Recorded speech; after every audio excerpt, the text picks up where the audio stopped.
live, you are live. Welcome to the Sunset Safari. We've got a couple of good old Dugger boys at the Buffalo's Hook waterhole, chewing the cud, sitting in the sauna. I'm quite sure, even though it's winter, that water's going to be quite warm. It's been a nice warm winter's day, 23 degrees Celsius, about 70 odd Fahrenheit. And you can see there's a hippo in his little lone mud wallow. You can see he's almost like carved a deeper spot out for himself in the soft mud. And there's an Egyptian goose paddling along in front.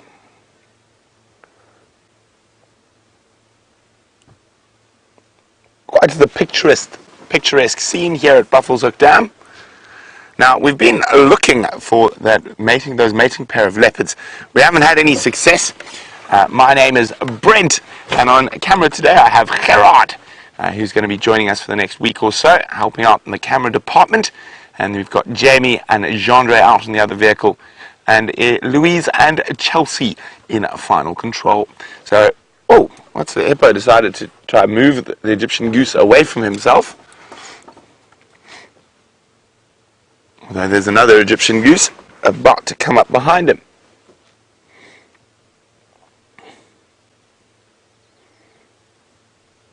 Well, it's incredibly still. There's almost not even a breath of wind at the moment. Let's see what the hippo does when the goose pops up right in his eyesight.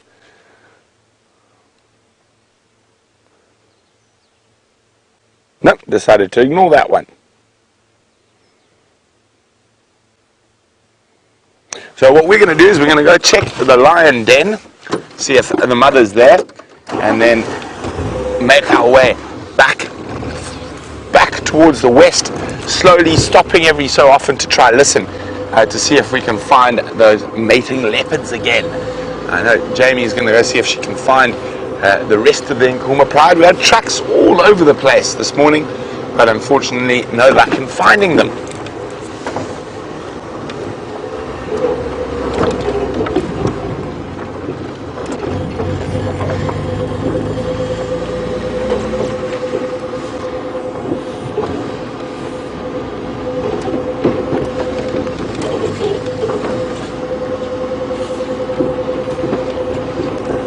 Hello.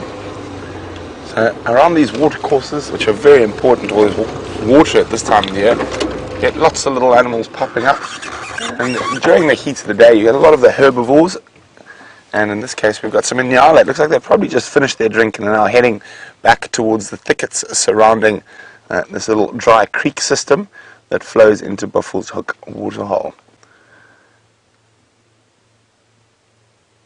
Oh, very beautiful antelope, that Inyala. Oh, there you go, disappearing Inyala.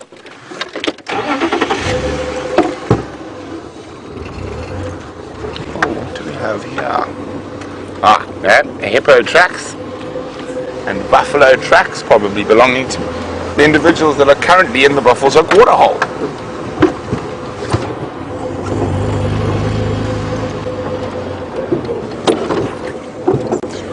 And lioness tracks heading straight back towards the den. So maybe mom is with the cubs. You can see them there over my shoulder on the edge of the road. The lioness is heading straight back towards the den.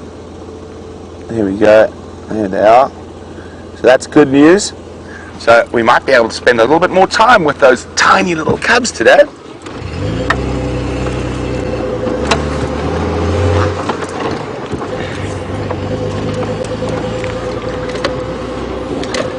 She of course can take the direct route. We're going to have to take the slightly roundabout route as well. Even though these are incredible 4x4s, there's some places that not even a little short wheelbase vehicle can go. But who exactly were the mating leopards seen on the sunrise safari this morning? Well, Christine, one is an old firm favourite of lots of our viewers out there, and it was Mvula, the old man. And the other was a leopard we haven't seen before in this current Safari Live series, and that is Shiluva. Now, not Shiluva 2015, which is the Shiluva we know. She was born last year to Nkanyin, although she is related to the other Shiluva. The other Shiluva is her aunt, She was born apparently in 2005 to the Beacon female, who used to be the dominant female in Buffalo's Hook. So it's Shaluva version 2005, slightly older than the 2015 version, so about 11 years old. And from what we know, I think she has territory in the Manyaleti, so to the north and to the east of us, and a big game reserve there, so she doesn't wander down to be seen too often in these parts. I know the Buffalo's Hook guys sometimes see her on the boundary.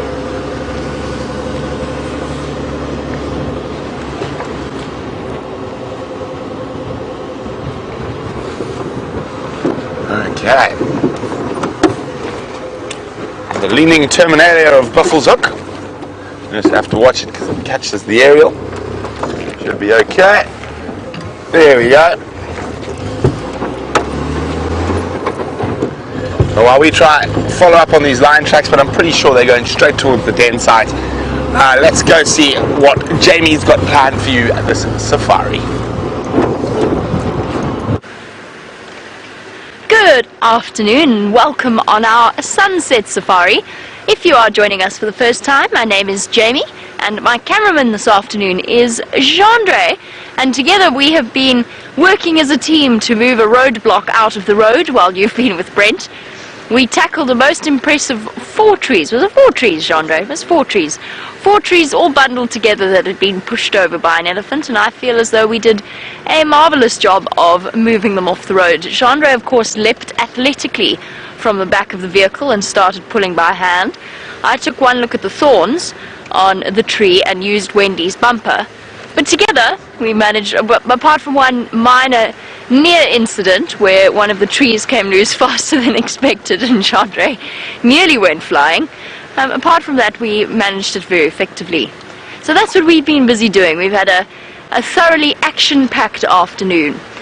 So Brent said that he would like to go and see the mating leopards, so I've left him to go and follow up on them, since he did spend most of this morning hanging out on Gowrie Cutline waiting for them to pop out there, which I still feel a little bit guilty about. Now he will go off in search of them, although first it sounds as though he's been distracted by the prospect of lion cubs.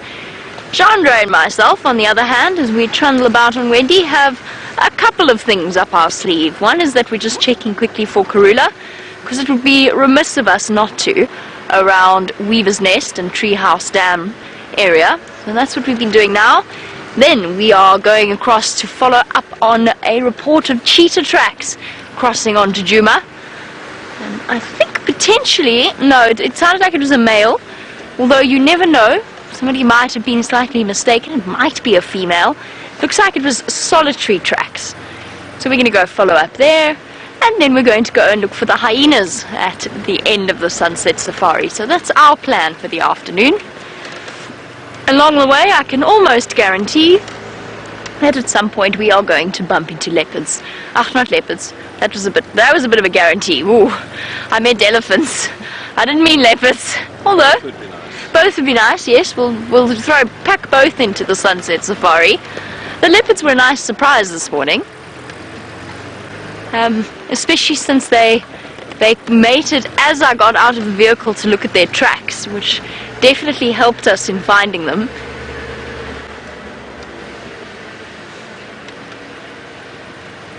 Nice road. Ah, where are we looking? Back. Okay, oh there we go. Well done, Jean-Andre. Oh, bye. Sorry. Sorry, Jean-Andre. There was a beautiful lilac-breasted roller, which, oh, listen. Ooh.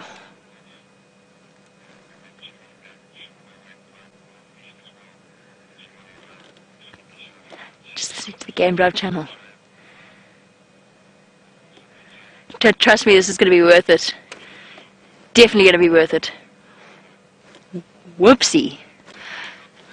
So, the end result of our incredible sighting with Mvula and Shaluva. We spoke about the possibility of Tingana coming to join them. Okay. I'm going to sort of I'm still half listening. Sorry, this is still very interesting.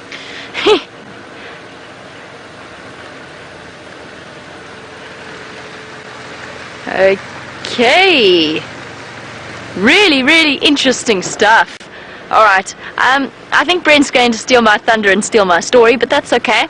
I'll send you back across to Brent so that he can tell you that tale as soon as he's finishing off his conversation with Jors, who was there for the whole thing. Okay, so over to Brent. Let's find out what he has to say. Coming. There we go. Look at this little blue-eyed lions. Mom's not there, so we're only going to stay here for a minute or two before we're leaving, but they are still in the thicket where they were this morning. So Mom's tracks were heading in this direction. She might have come and fed them and then moved away again. But while Mom's not here, we don't spend too much time around the den site. They are absolutely gorgeous little creatures. Right in the heart of a thicket. It's a really good place to hide. Very difficult for anything to get in there unless you are tiny. There we go. You can see almost invisible inside that thicket. And again, with Mom not being here, we'll have one last view into the thicket. Hello, little one. Oh, they're just too precious.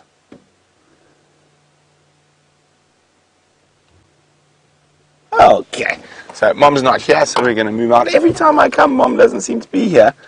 So, but we must leave them be. Now, do I have a tale to tell you? Wow. So, Jors from Buffels Hoek stayed with those mating leopards long after drive. And they mated quite a few more times. And Jors says he saw some interesting behavior he's never seen before. And he also spent quite a lot of time out here in the bush, so if he hasn't seen it before, it's definitely something worth mentioning. So what happened was, after they stopped mating, they didn't mate for a while, Mvula then decided, for some reason, to fight with Shaluva. So they fought, and he chased her up a tree, and they fought again. And then everything seemed to settle down, but that noise attracted something, Djuma. And he came in there and apparently beat the living daylights out of Mvula, who decided discretion was the better part of valor, and ran off to the north to get away from Djuma. Shaluva, being a female leopard, thought, well, now I've got a more dominant male, so she moved off. And as we know, during the day, Djuma is not a very relaxed male, so he moved off into the north. So unfortunately, all those leopards have gone north, but really fascinating stuff. So very, very interesting, and we also was very lucky to be there for that incredible sighting.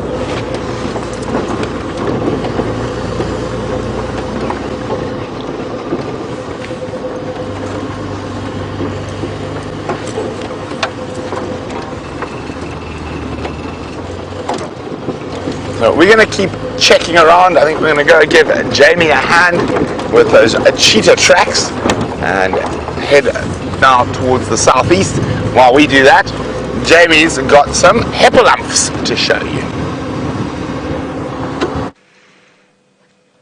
Do indeed, and our hippolamps have just crossed south over our southern boundary.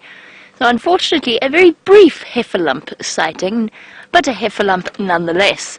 Let's go forward a little bit, see if we can't get another one. The female's a little bit on edge. She's a young female, but she's got some relatively big tusks for a female of her age. But they're just not going to stick around, unfortunately. And they are to the south of our boundary. Oh, a thrilling tale, everybody, just by the way. Having spent 3 hours with those leopards this morning discussing the possibility of the potential attention drawn of a more dominant male in that area. It's amazing that it came to light. I wish we could have been there. but I'm glad neither male was injured in any way. The tail's swishing in the heat. The bomb's rumbling a little bit to... Oops, sorry, that's my fault, not Chandre's fault. Foot on brake. Small group, little herd of elephants.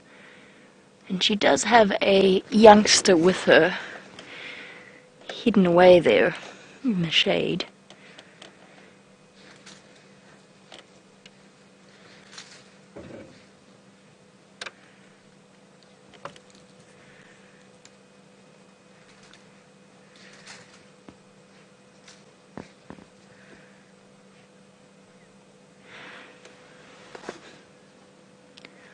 Okay.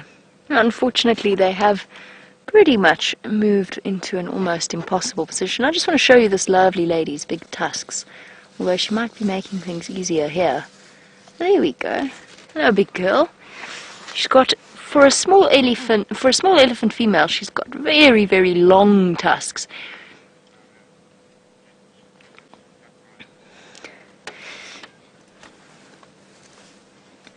And of course, each tusk, or every elephant's tusks, are a product of their individual genetics.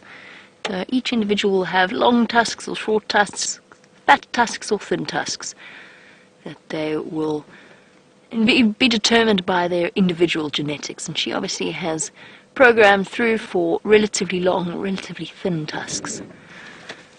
I'm just going to take my foot off the brake, because Wendy's slowly groaning her way forward despite my best attempts to keep my right foot flat to the floor. And obviously, by the way, for those of you who were watching the sunrise safari, where the courageous crew of Wendy limped home, Wendy's absolutely fine. She's been repaired, her clutch is back to work, and she seems to be, apart from, I have to say, quite a collection of bolts at my feet, loose bolts.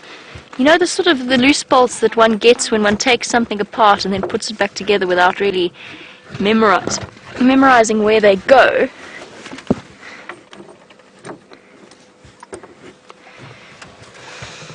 Well, I hope they weren't important.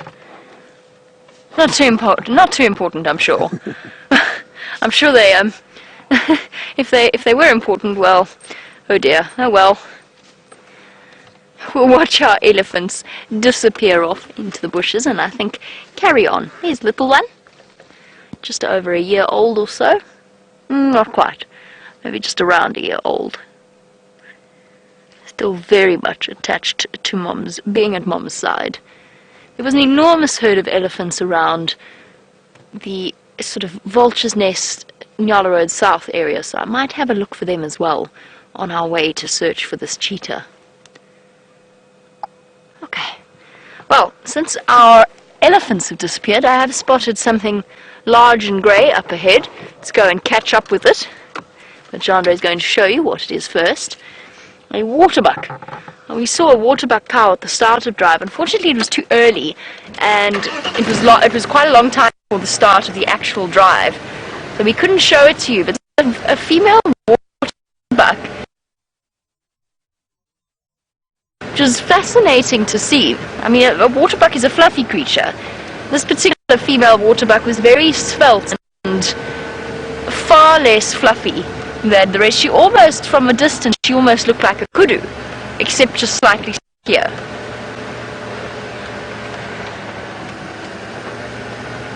I think our male waterbuck is a bit shy. He's feeling a bit.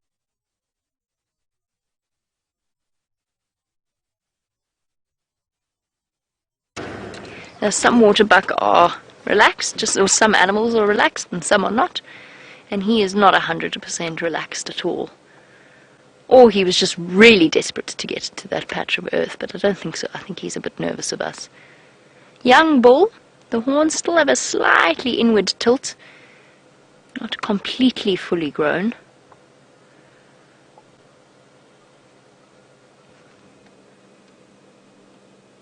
I'm surprised he went to the effort of running like that and then immediately relaxed.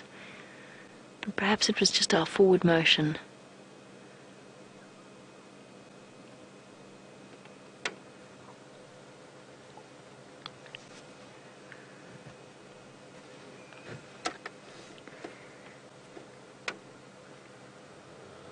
Okay.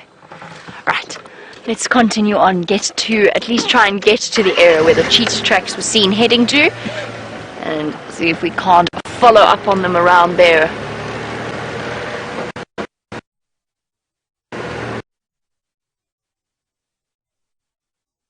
He has any updates for you.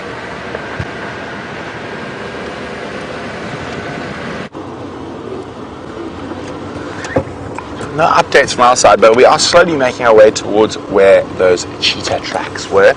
Now, TAC said they went across Cheetah Cut Line towards Drakensberg Road, but they didn't come out on Drakensberg Road. So what we're going to do is we're going to go down Central and then join Drakensberg and head along those open areas where just over a year ago we saw the Nkuhuma Pride catch a buffalo. And we're going to see what's happening in that area. Now, how things have changed in a year. In that sighting, we had the Nkuhuma Pride plus Junior, and they also, the male that arrived at that buffalo carcass the next day was a Matimba male. Of course, they have been deposed now by the Birmingham boys, and a year ago there were 5 Birmingham boys, and today there are only 4. And that one died from injuries from a buffalo. Looked like a horn in the lungs, apparently, according to autopsy. So, probably quite a painful way to go.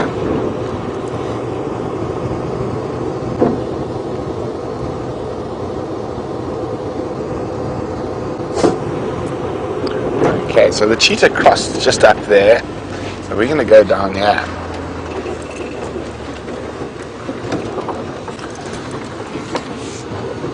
Hi, Aaron. Aaron is in the land of the long white cloud, New Zealand, and Aaron is wondering why would Mvula attack Shaluva? He doesn't understand. Now, that is a very interesting question, and there's no definite answer, and especially not having actually witnessed it. All I can do is speculate. Now, I think it could possibly be that she might be being quite aggressive towards him, but as I said, it's really difficult to try guess. So, to be honest, Aaron, I don't know, but fascinating stuff. I can't wait to hear more about it from yours, and then maybe we can figure out exactly what was happening there. Okay. So the cheetah went into here. I'm just going to check very carefully on Drakensberg Road if there are any tracks.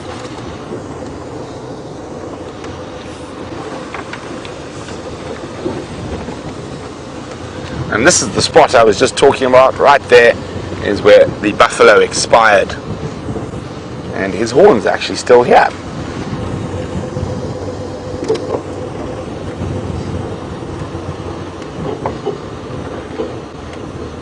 Go. You can see his horns. There they are. The buffalo that got eaten by the Nkuhumas.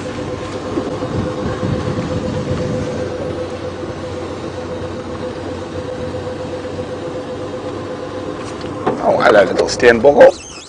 Now, they normally disappear. There he is. Oh, there he goes.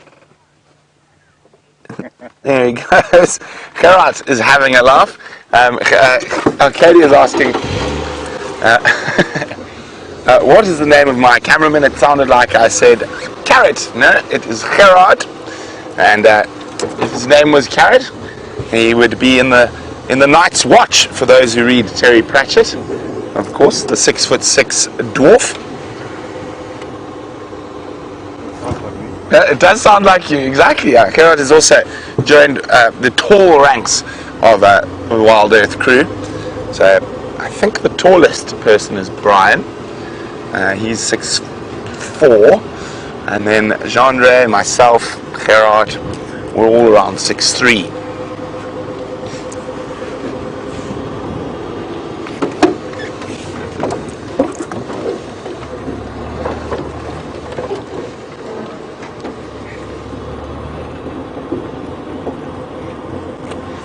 Okay, so I wonder where this cheetah could have gone. I can't see any sign of him crossing the road yet.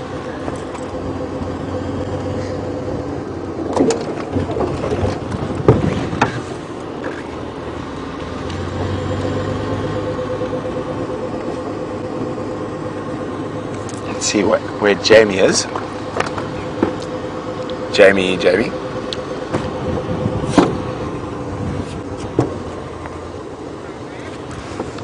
Jamie, what area are you checking now?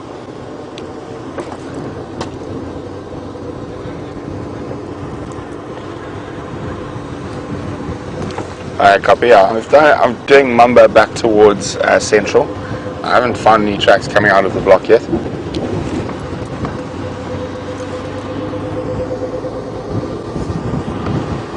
I've just passed back today. I think Mamba's a good idea. Maybe that Cheetah managed to sneak across the road without us seeing the tracks.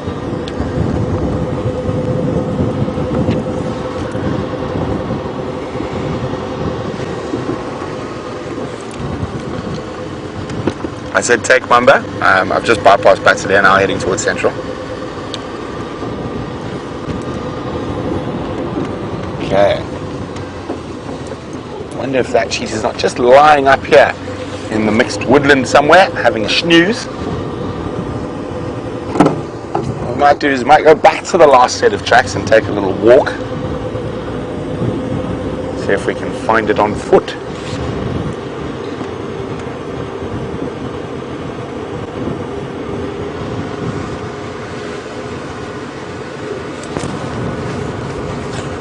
So we're going to go head back towards last tracks because I don't have any tracks here. And while we do that, let's go see what Jamie's up to. Well, Brent heads back towards the last tracks of the Cheetah. We are checking out, we've sort of been coordinating with him, if only I could hear him clearly on the Game Drive comms. But we've actually been coordinating to try and increase the chances of success in this search. So what I mean by that is we're trying not to cover the same ground, but split up and work in an almost grid-like fashion in order to figure out where this cheetah may be. The one disadvantage that we are at, it's a small disadvantage, and it's not an insurmountable one, but this particular, if it is this male cheetah that we've seen before, he's actually quite skittish. He doesn't really appreciate company. We've got to make sure that if we do see him and approach him, it's got to be done exceptionally carefully. He has a tendency to go running away as quickly as possible. Actually almost, where are we? Oh, we're still on Leadwood. I've been so closely looking in the bushes and looking at the tracks on the ground that I actually haven't paid too much attention to where exactly I'm driving. One does occasionally get caught up in focusing very hard on finding something.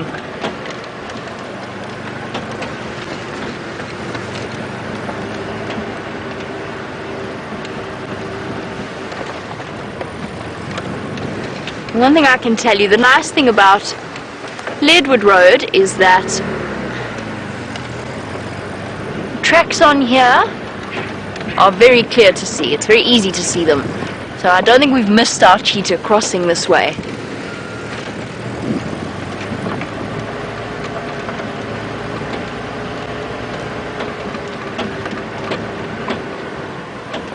There's a terrible knock to Wendy's front right that I swear didn't used to be there. That sounds like something completely loose. Oh, that doesn't sound ideal. Might have to at some point just have a look underneath there. It sounds like a part is actually swinging and hitting something. That definitely wasn't always there. I doubt it's connected to the bolts that we found on the floor. If a bolt that size were holding a car mechanics in place, then we'd have a problem to start with regardless. I doubt it's the missing bolts, but there is something swinging and knocking underneath the wheel, which I think we'd better check up upon at some point so that we don't find ourselves with getting into even more difficulty.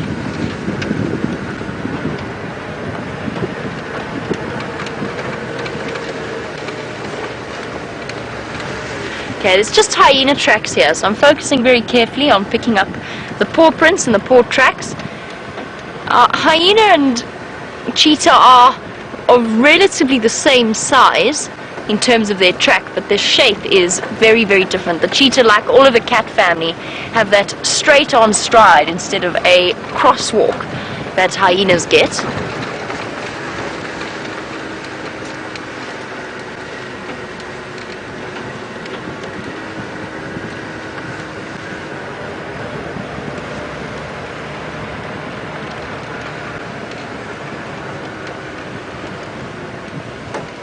Ah!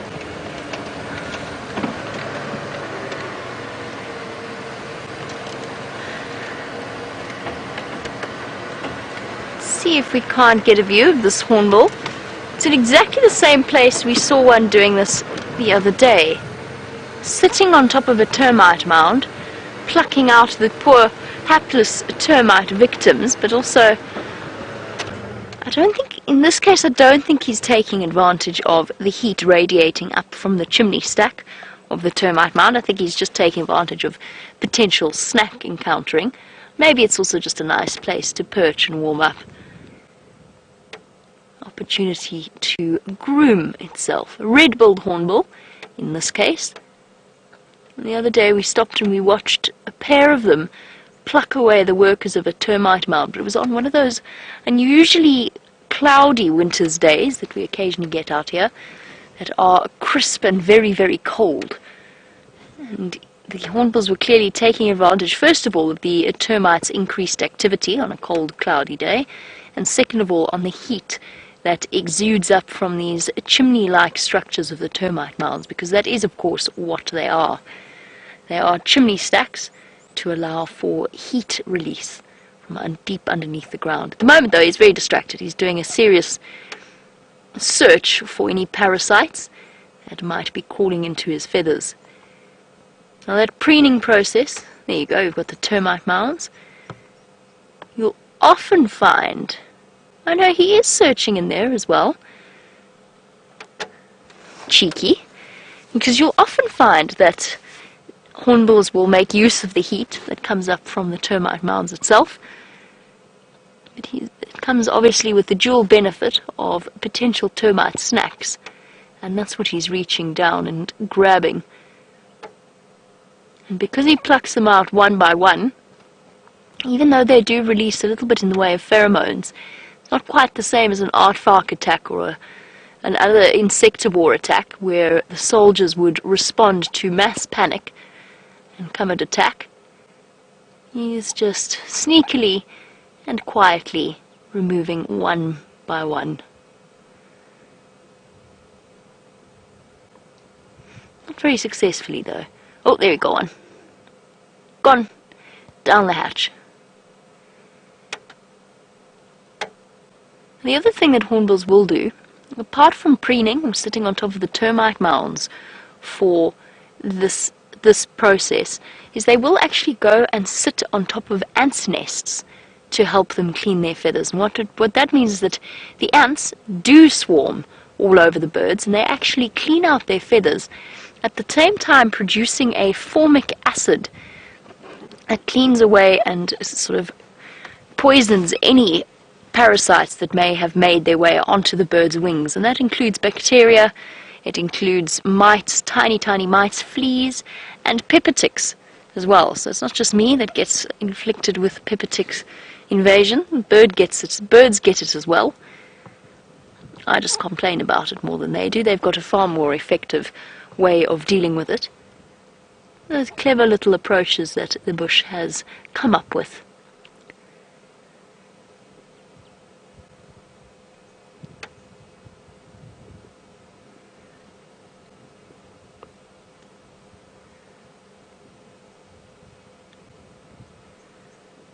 Okay.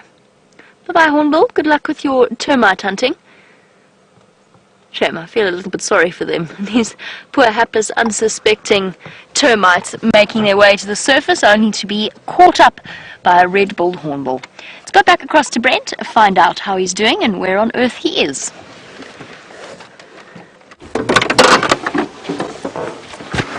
Okay, so we found the last spot of those cheetah tracks where they've crossed from Torchwood into Djuma. Now, okay, and there's one there. The next one is quite far. So it looks like this cheetah was actually jogging rather than walking. They do have long limbs. And we can see the very distinct 3 little lobes at the back that tells us it's a cat. 1, 2, 3. And then that scuff in the front of a claw that tells us it's a cheetah. I'm just going to have a quick look here. See, now it's stopped jogging, it's slowed down to a walk. And you can see there we go. Its steps have got a bit closer together. Now, I showed you on Bushwalk the other day how to tell how tall a creature is. There's a stick. Need a stick. Must have a good stick. That looks like a good one. Okay. So you want to check the gait. So you go from the back foot. And there we go. There's the next one there. And we take the stick. So at the shoulder, that's about how tall the cheetah is. Of course, with cheetah, they walk a bit funny, so it doesn't work as well as it does with some other animals. I just want to see, there we go.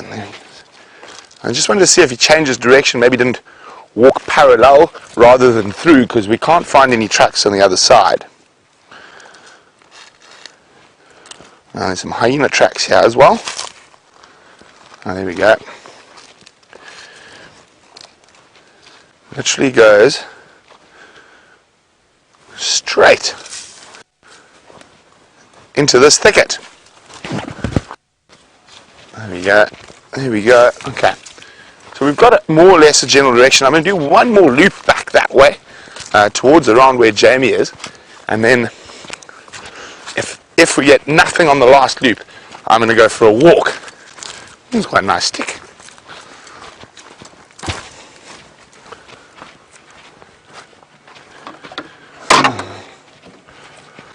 Okay, so I'm going to go extra slowly, even more slowly than I was going before, just in case I might have missed tracks on my first loop.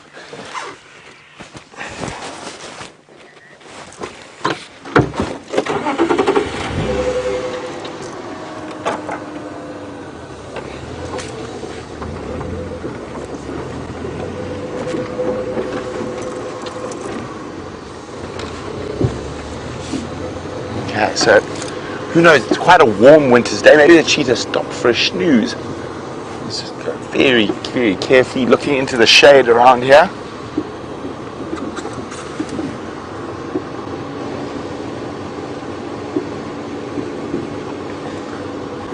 I definitely think it might be worth our while having a walk on those tracks if we don't find any tracks sneaking out from the other side.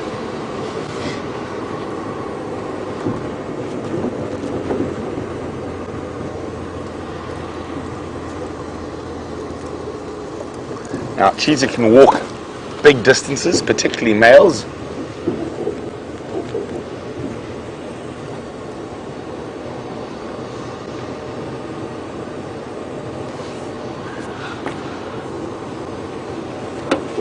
Hi, Arathusa from British Columbia. Oof, cold up there.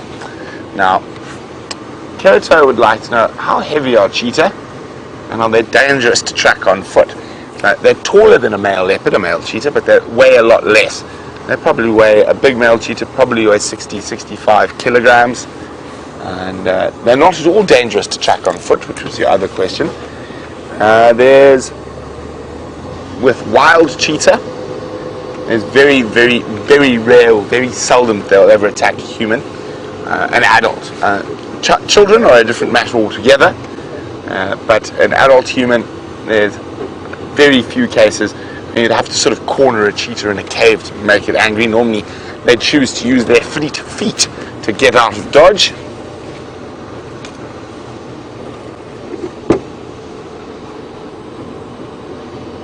Okay. Now it is quite exciting to have a cheetah on Djuma. We do see them on cheetah plains from time to time, but not on Djuma.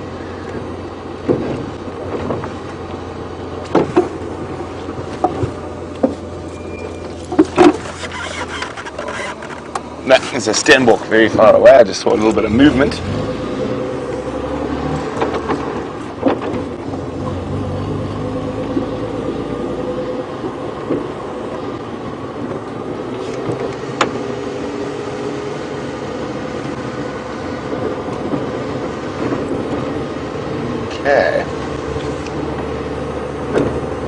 So I'm quite confident, or it's unlikely that the cheetah, unless it's being chased by another predator, would have zooted this way. And now I'll check very, very carefully on this beginning of Mamba Road. Whoopsie. Afternoon F. Those Ingwe went north. Another Wanuna came and chased them. There's Nkonzo of Ngala heading east across Cheetah cut line at Firebreak. And I'm following up on that Chikankank Nkonzo around Mamba Road.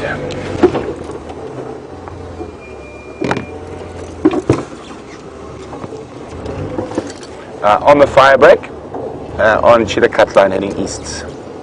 And then also I checked the Mampipans, there's no Mafazi, so area zoned.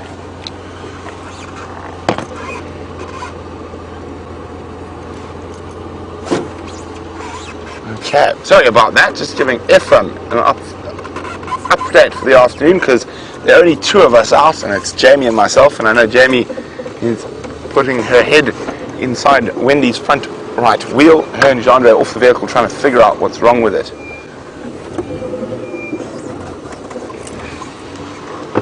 If are there any updates for the east?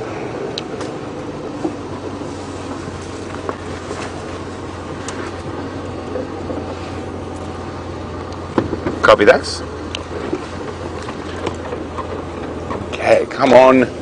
Actually, no. Oh, here we go. Oh, yeah. Let's have a quick look. It could be hyena because it's on a slope. I'm gonna have a closer look off the vehicle here.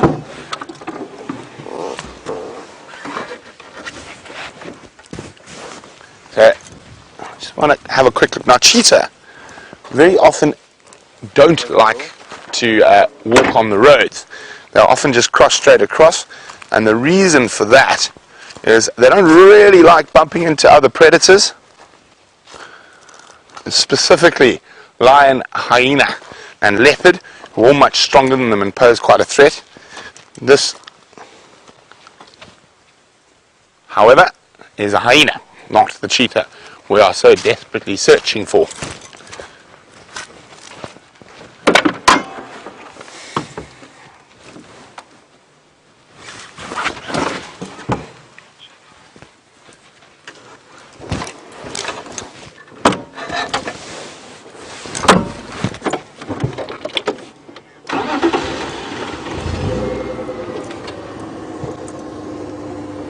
Now, as we look ahead of us, Jamie and Jandre are about to pop out in front of us, so let's jump across to see what they're up to. I don't think they even realize we're behind them.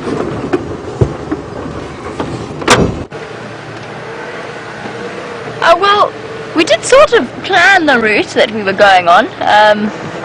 Give them a bit of a wave as we pop out in front of them and continue on along Mamba. So we've checked the knocking on Rendy's front wheel. I don't know, it's fine. It's absolutely fine.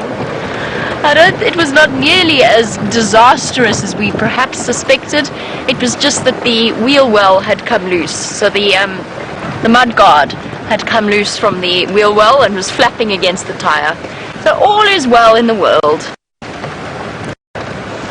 And we are checking very, very carefully along Mamba Road because apparently not only do we have the possibility of a cheetah wandering through here, but I've also heard a report now from Taxon, who came through after the sunrise safari and he saw tracks of Karula walking along Mamba Road.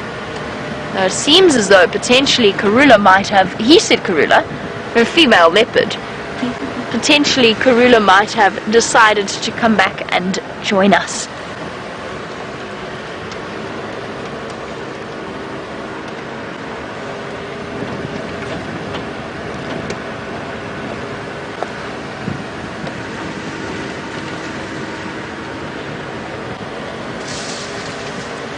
And a very big hello to Aaron in New Zealand, who's wondering about our tracking skills and what sort of animal we might learn to track when we first learn to track.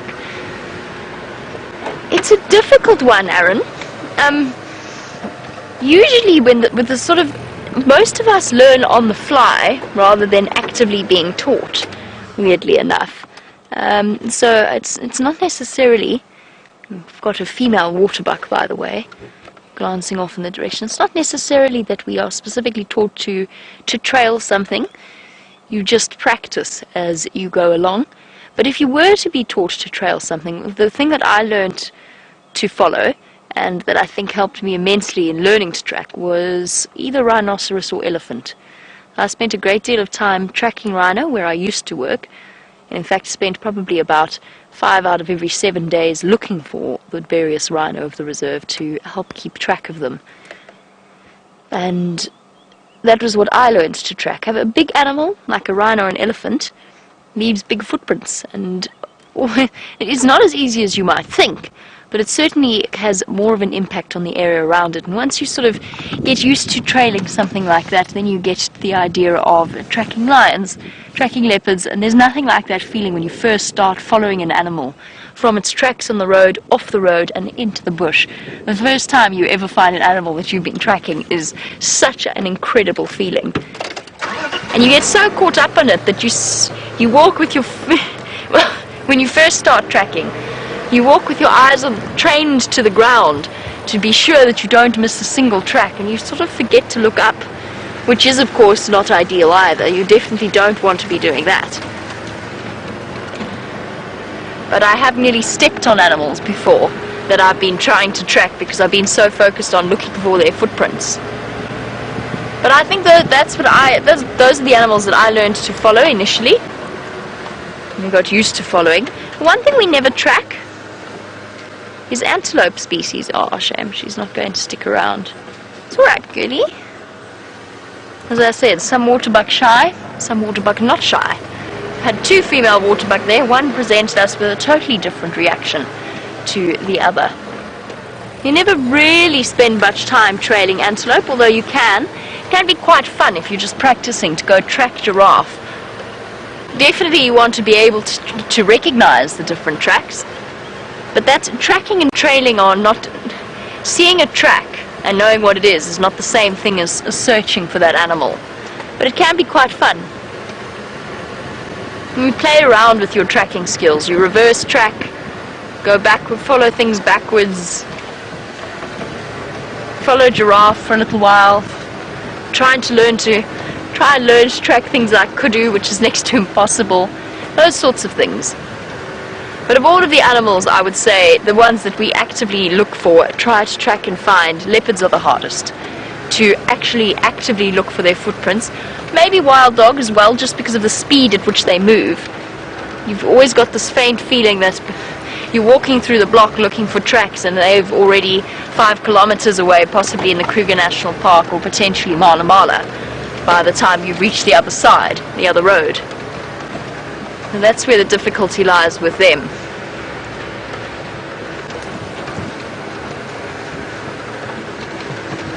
Luckily for us, we have the indomitable Brent, who is out on foot as we speak, searching for tracks of that cheetah.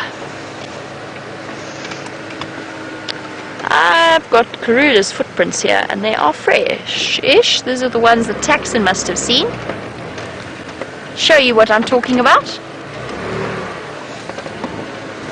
They look relatively fresh to me. Let's just jump out quickly and have a proper look, because I do know that she came in a couple of days ago when we saw her. She came in from the east, but that must be about 4 days from now. Now, these tracks would have aged at that point.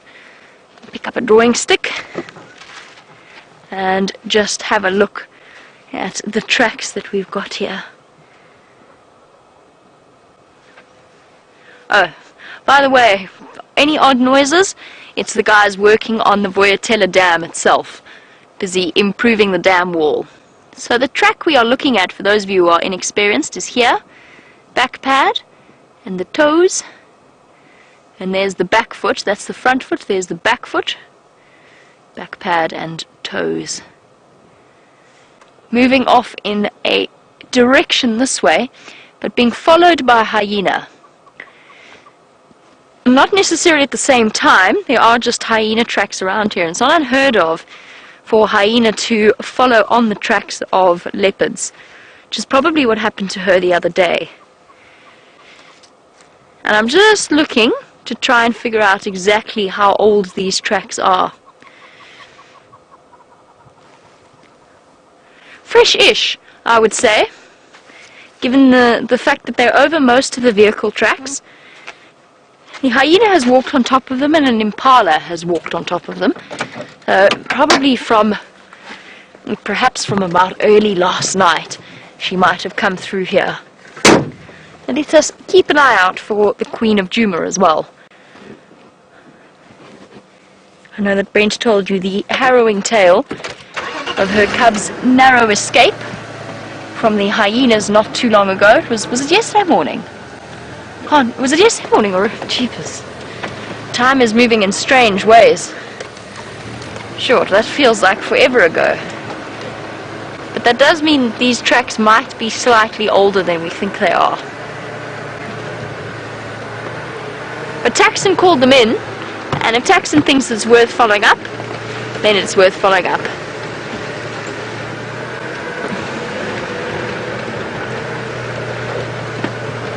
Just looking at those tracks, I know that they are a female leopard by their size. Lynn, welcome. You're watching in Florida, and it's wonderful to have you on board and asking questions. Lynn would like to know how we learn to recognize the difference between male and female leopard tracks. The answer is by pure observation.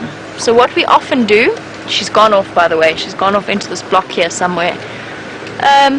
What we do is whenever we see an animal, and it applies across the board, not just to leopard or male or female, but looking at any animal, as soon as you see them walk on a road, you go and you have a look, especially when you're starting out as a guide, you go and you look at their tracks, you look at the footprints that they leave behind. And that immediately mind starts to build up a picture of what each track means. She's definitely gone off the road to somewhere here. But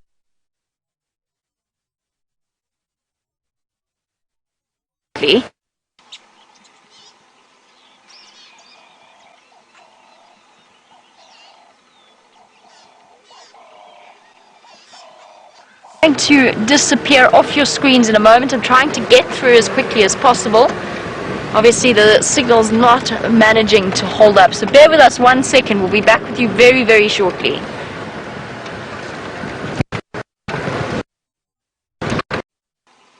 Back up within signal range once again.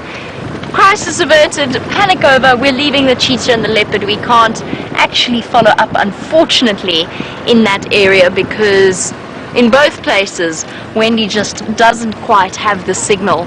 So we're going to move on to the western boundary of Djuma. That's absolutely fine. It gives us an opportunity to go searching for hyena dens a little bit earlier than expected. And the last we saw, Karula's tracks moving south towards the Mulwati drainage. We're going to leave that be. We'll leave the area. And of course Brent is still off the vehicle having a look. That, by the way, is why we disappeared. We all disappeared off your screens entirely. Ooh, that's a nice bird for bird lists. It's a tricky bird for bird lists. It's okay, Jean-Andre, it's because you can't see it at all from your angle, which I know is very positive. It's in the back there. Back of this tree, yeah, these two trees in front of us, these two monkey oranges. It's in the middle of the two, at the back. Okay, keep going up. Up. And yes, there we go. Perfect, well done, thank you. Sorry, sometimes we do make the cameraman's lives very tricky because we go, oh, there's a bird, and they look at us like we're complete maniacs. Because of course, especially when we go there in that tree, there's lots of trees. So, for those of you who are keeping bird lists with you, and for new viewers, it's something that we do encourage you to do. It's a really cool way of getting to know the different bird species, because as soon as you write them down, you start to remember the name of each and every individual bird. This is a bushshrike, and it is a grey-headed bushshrike, to be more precise. I'm going to try and whistle at it. No, no, lips too dry, I think. You have good whistle days and you have bad whistle days out here, and today is a bad whistle day. Yesterday was a good one. It just depends upon how dry the air is around you. So it's also known as the spookvoël, because it's got this low, haunting, but quite piercing whistle. But this is usually about as much as you see of a grey-headed bushshrike, because they are very, very shy. So spookvoël means ghost bird in Afrikaans, and I think it's I personally feel like it's a better name than the grey-headed bushshrike. Some of the Afrikaans names for the birds I feel are far more descriptive of their stereotypes and their characteristics. Now, if he turns his head every now and again, you'll get a view of that very solid beak, as most of you will come from areas where there are members of the shrike family. Those of you in Europe know it as the butcher bird, known for impaling rodents and insects on thorn trees, creating a larder. Our shrikes do the same, although our bush shrikes usually less so. It is the birds like the crimson-chested shrike that actually do that. The grey-headed bush shrike is more of a sort of eat-on-the-move kind of guy or girl. At the moment, having a grooming session. I'm going to try and sneak forward, because they really are beautiful birds with that vivid greeny yellow and then the grey head. They're stunning to look at. They're just shy, and I'm a bit worried that he's going to try and escape from us. Let's try it.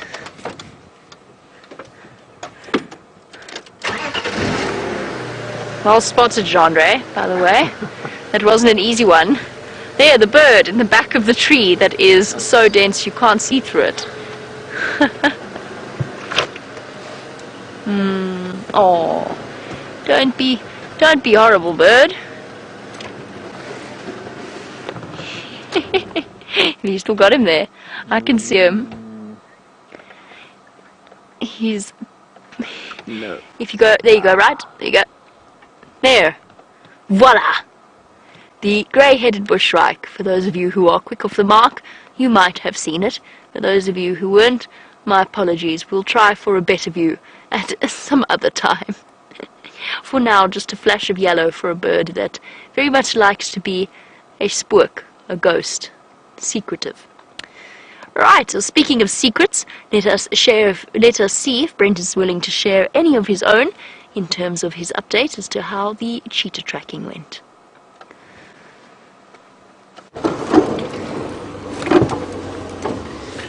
The tracking went well. The cheetah did not do what it was supposed to do. It ran behind Gerard and into Torchwood. So we just heard it, and I popped my head out. Gerard's like, "No, there it goes! It's going!" Ah. Well, we found it. So the tracking was successful. The part about putting it on the camera wasn't so successful. Yeah, you win some, you lose some, and I'm afraid I lost that one badly. So it took off into Torchwood. Let me just update the guys on the radio.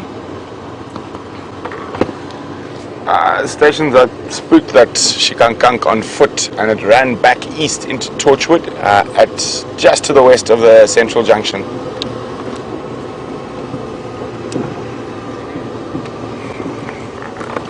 Well, exciting nonetheless, but unfortunately it didn't run the right way. So it went into here. It was actually lying very close to where we stopped and looked at those tracks, maybe no more than 60 meters. So I followed the tracks and I looped around, and then it just took off. Oh dear.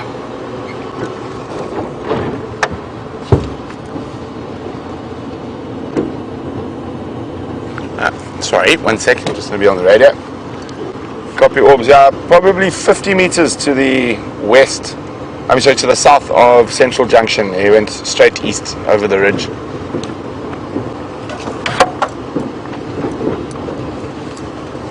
Well, dang nabbit.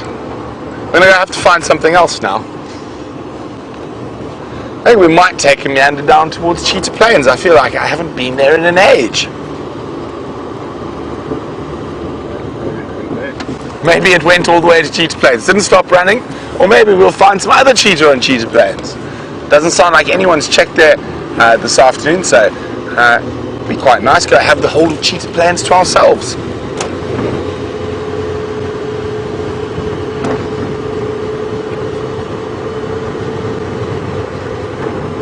It is an absolutely glorious winter's afternoon, not a cloud in the sky.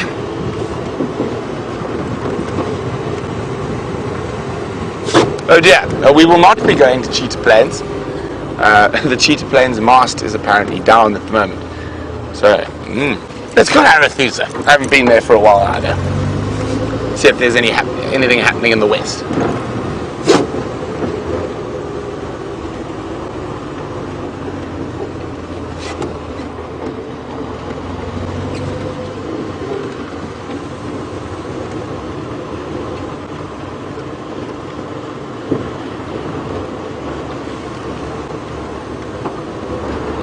So I'm just listening to Jamie there, and while I was walking looking for the cheetah, I also found Karula's tracks heading towards where Jamie's got them.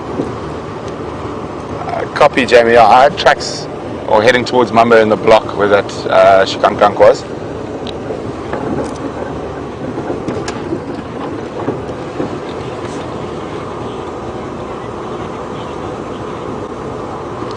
Copy. I'll check Gari Main right the way through to the west. Make sure she hasn't gone south.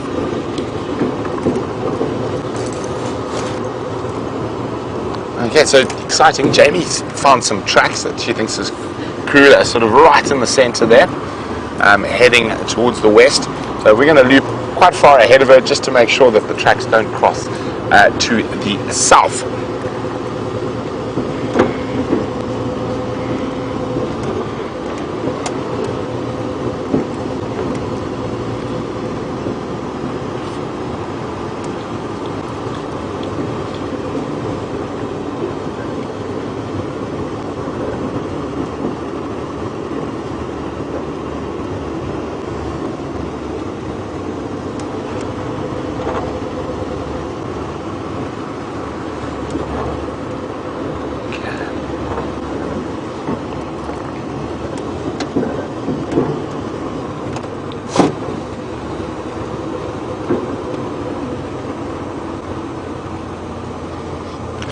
So Ellen Fowler is wondering whether I embellished the severity of Mvula's beating today.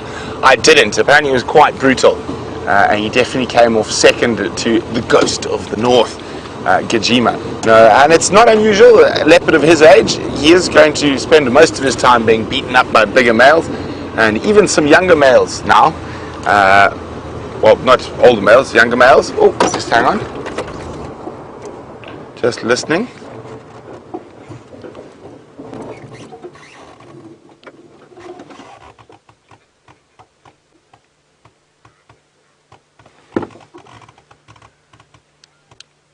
Ephraim, what was that update?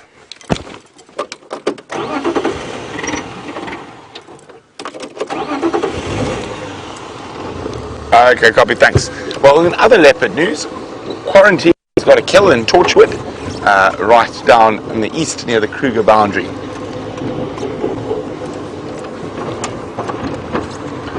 But so a male leopard of Mvula's age who's now lost his sort of core territory, lost his territory. He becomes a dispersal or nomadic male, and as we've seen, if he gets a chance to mate, of course he's going to try and get some of those genetic lines through that he's programmed to do. But the problem with mating is it makes noise, and you probably find that noise is what drew in Mr. Djuma, who came and who is approaching prime. He's about, I guess, about 6 years old, so approaching prime. Male leopard prime is 6 to about 9, 10. And according to yours, he did give him quite the beating. Oh, hello. I think the rest of the ellies are deeper into the block. The young bull. That squirrel's very upset. We'll come back to that ellie. I just want to have a look. There's quite a lot of ellies further to the south. So we'll have a quick look at what that squirrel could be alarming at. Now, unfortunately, Ellen, for most of the animals out here, death is not a peaceful thing, and it is specifically with big cats. Quite often it can be violent. So I'm just trying to see where that squirrel is and what he's alarming at. And also, in more exciting leopard news, it's been confirmed that Tundi only has a single cub. Of course, the squirrel goes quiet now.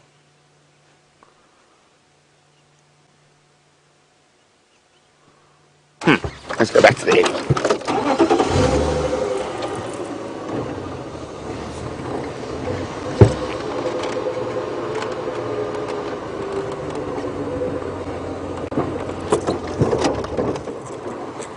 There's quite a lot of eddies behind, deeper into Cheetah. We're right on our southern boundary. Just this young bull on the periphery still.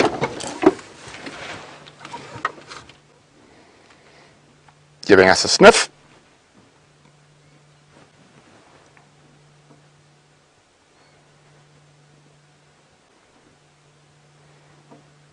The squirrel's gone quiet. And a very relaxed looking young elephant bull munching on a variable bush willow.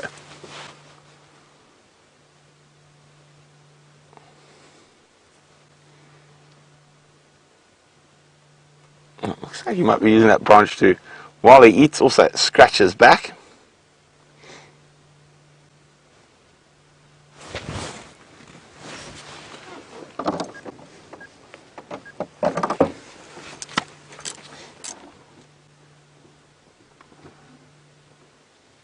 A young bull like that's probably eating a good 200 to 300 pounds of vegetable matter in a day.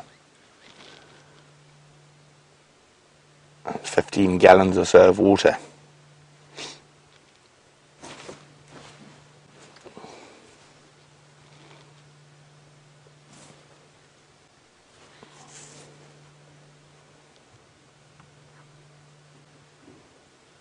You can hear the rest of the elephants behind them. We can't really see them, I just see a few shapes moving through. They might be heading towards the Cheetah waterhole.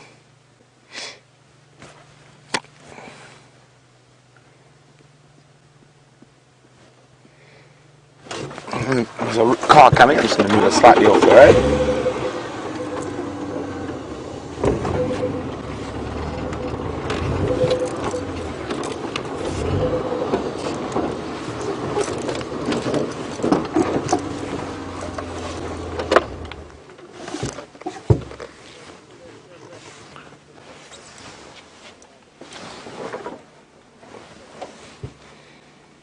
Okay.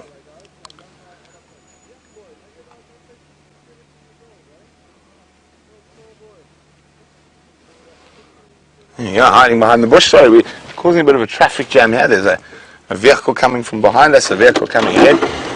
Let's just move forward a bit.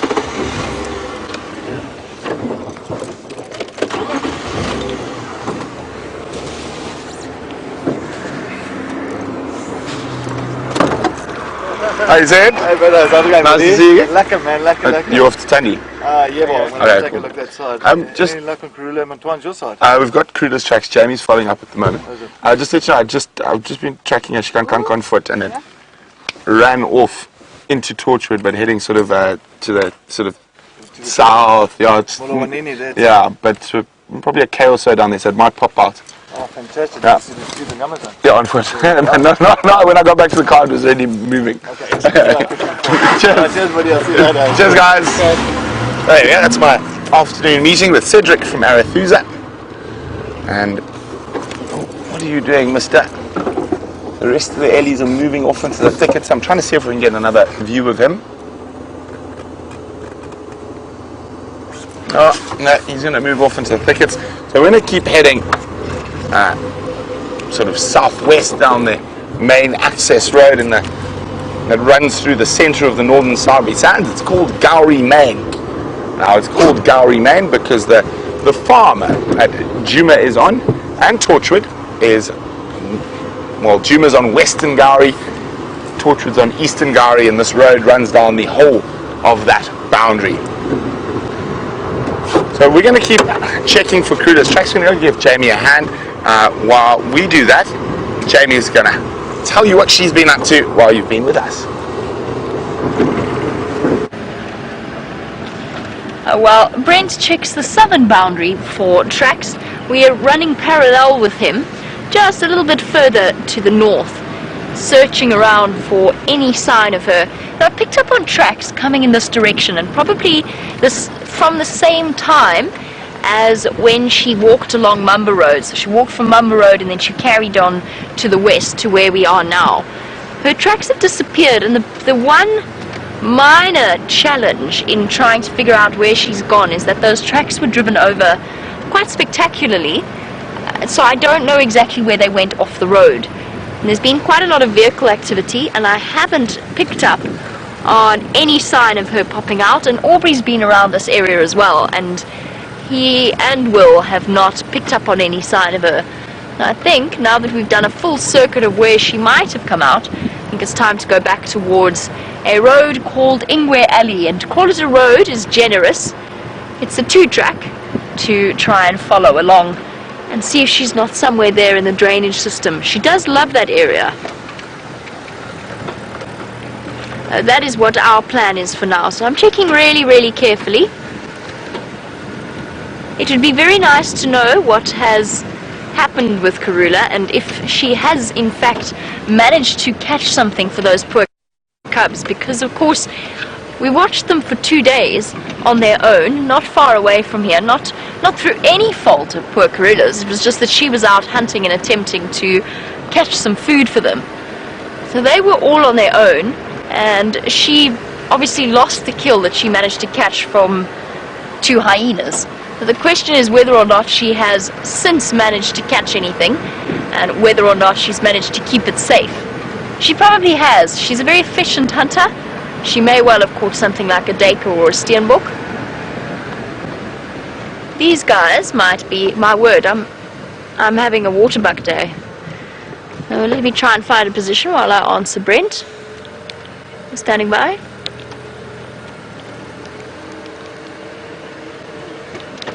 I'm going to head towards Ingwe Alley. I'm on Philemon's cutline now.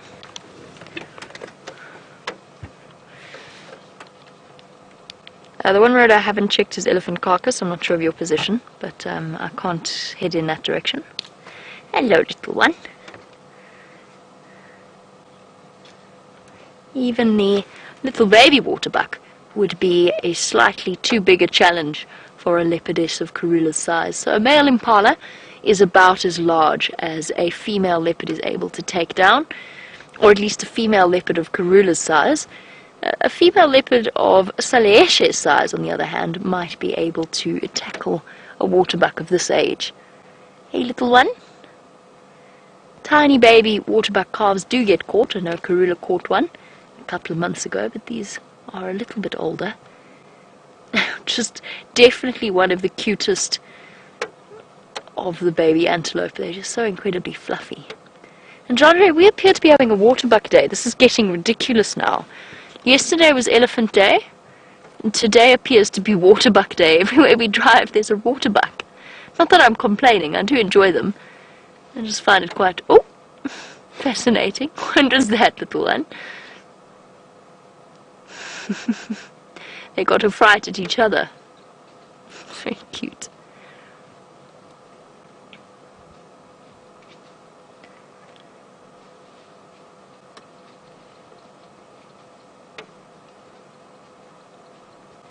Tails wagging, and the ever-present fork-tailed drongo. For those of you who are keen-eyed, you might have seen it fluttering past in front of your screen.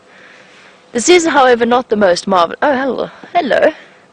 Before we disappear and leave our waterbuck, we've also got some tiny little creatures that I've been trying to get on camera all day, and they keep evading me. Now, there's a family of dwarf mongoose around here, foraging the way and making use of as much of the sunlight as they possibly can.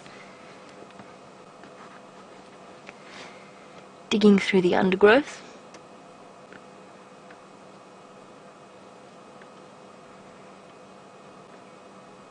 the smallest predator in the Sabi Sands, and definitely one of my favorite animals to watch. As they scurry about, searching for things like scorpions, grubs, dung beetle larvae, whatever it is that they happen to come across. They forage in little groups, but at the moment I could only see one. I don't see any others. I don't know if I'm being completely blind, but I don't see any more. It's just that little group. No, just one. Oh, there's some hiding around. I think it's just that some are feeling braver than others. The rest of them have gone into hiding in response to the presence of our vehicle. And definitely one of the coolest little animals, and one of the ones with the most complex of social structures. With their alpha male and female as the only breeding pair, kind of like wolves in a way, or wild dogs. Only the alpha pair in the dwarf mongoose family line gets to breed. The more sort of sub-ranking or lower-ranking females are very much discouraged from reproducing, and if they do reproduce, there's a very good chance that the alpha female will kill their offspring, which makes them sound very violent. They're not actually violent in terms of sort of the rules that animals are governed by. They will also, instead of fighting for leadership of their little family groups, they will have grooming competitions, keep each other clean.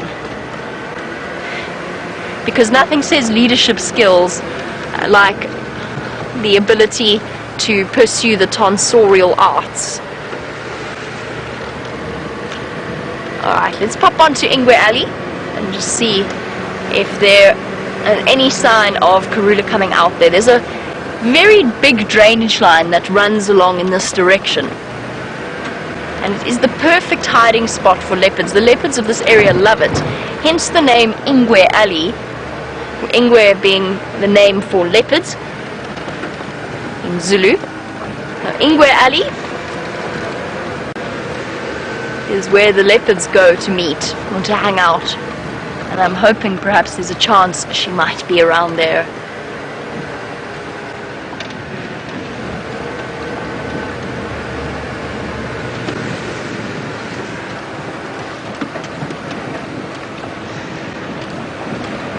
Now, speaking about the different sizes of leopards, Joey in Australia, as always, a warm welcome to the Sunset Safari. Joey, the biggest leopard I've ever seen, female leopard that is. It's a difficult one because I never got to weigh her. It was the leopard that we used to call Rulani. Makalali, the place where I used to work, was the territory was very different in terms of leopard densities. So it was a lot more like the southern Sabi Sands, lots of rivers, a bit rockier actually, but really idyllic for leopard territories, which meant that the leopards selected for were a bit larger than the ones in the northern Sabi Sands, just genetically bigger and stronger. So Rulani, I think, must have been, whenever we saw her, Rulani, if I had to guess, I would put her at around 60 odd kilograms. Female leopards don't really get much bigger than that, but I think she would probably have been the biggest leopard that I had seen, 65, so around 130 odd pounds. It was Rulani, not a leopard of this area. And then you've got, of course, in this area, Saleheshe and her female cub. I think Saleheshe's female cub is going to be bigger than her, but she won't top out more than around 60 odd kilograms. To get much heavier than that, you're looking at a female that's entering the territory. There's a huge sexual dimorphism between the size of a male and a female.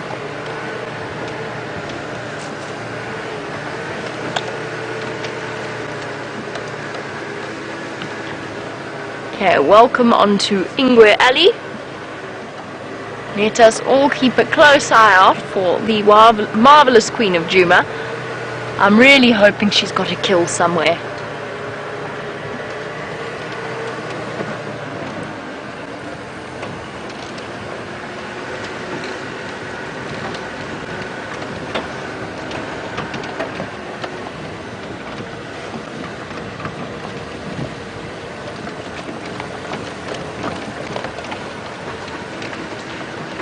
while we go searching the depths of the drainage lines, let's head back across to Brent for an update.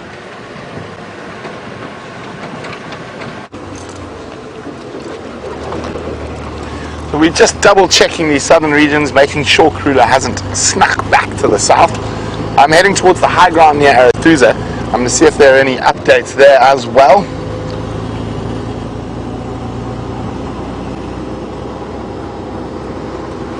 It is a beautiful evening, and I've got to keep my cat streak going. Oh, I have. We saw lion cubs. Oh, so cat streak continues. So every drive since I've been back from leave, I've seen one of the big cats.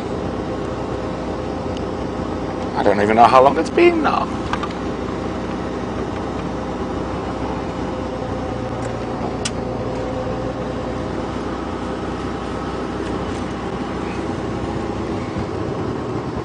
But they have dragged this road today, so any tracks we'd see would be really, really fresh.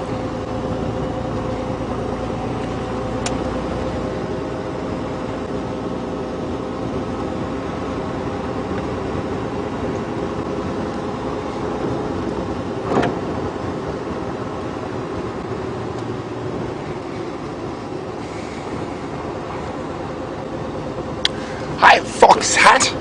Fox Hat would like to know, do any of the animals actually follow the sun during the day? Well, not really. Quite a lot of them try to hide from the sun during the day, especially the carnivores. They'll sort of move around a bush to keep in the shade, but not that I know of. I don't think any animals really follow the sun, so to speak. Okay. Now, there's always a chance we might see shadow in this area as well. I can't find any tracks of Karula crossing, so fingers crossed that Jamie's in the right spot, and she'll find her shortly.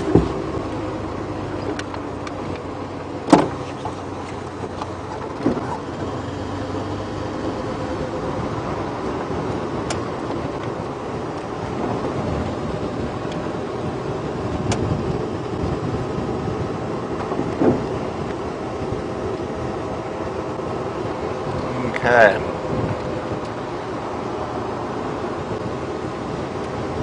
No tracks here. I'm just trying to listen to what's going on in the Arathusa Game Drive channel. Afternoon station's going to have an update for Safari and Dow, please. When you hear me say Safari, so that's the name of the farm Arathusa's on.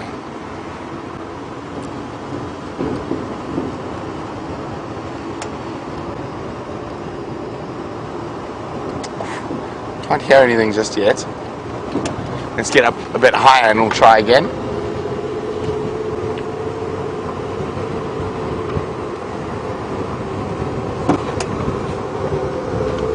Okay. Now, always good to check this area. Maybe let's go check somewhere we haven't checked in a long time.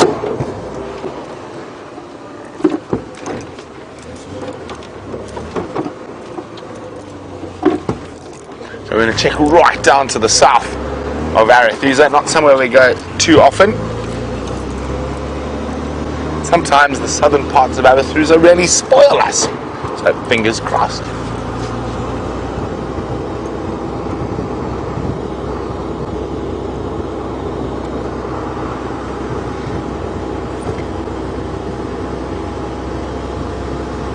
Also want to do a swing past the Arathusa camp and see how much water is actually left in the Arathusa dam.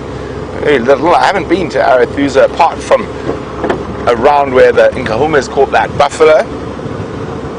So nice to go check in on the southern sectors.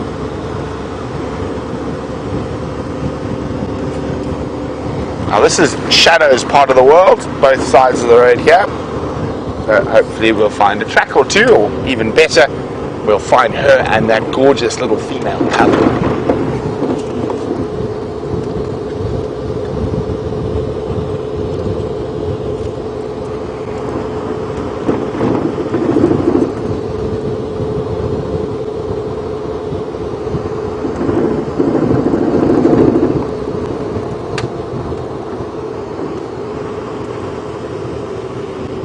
Sorry, I'm just trying to listen to this Game Drive channel. It's a bit breaking.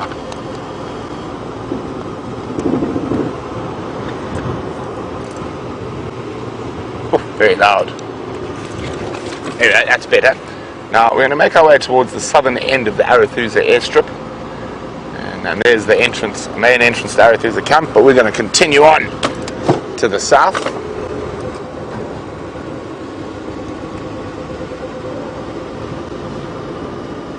And this road has been dragged today, so any tracks we're going to find are going to be fresh, exciting stuff.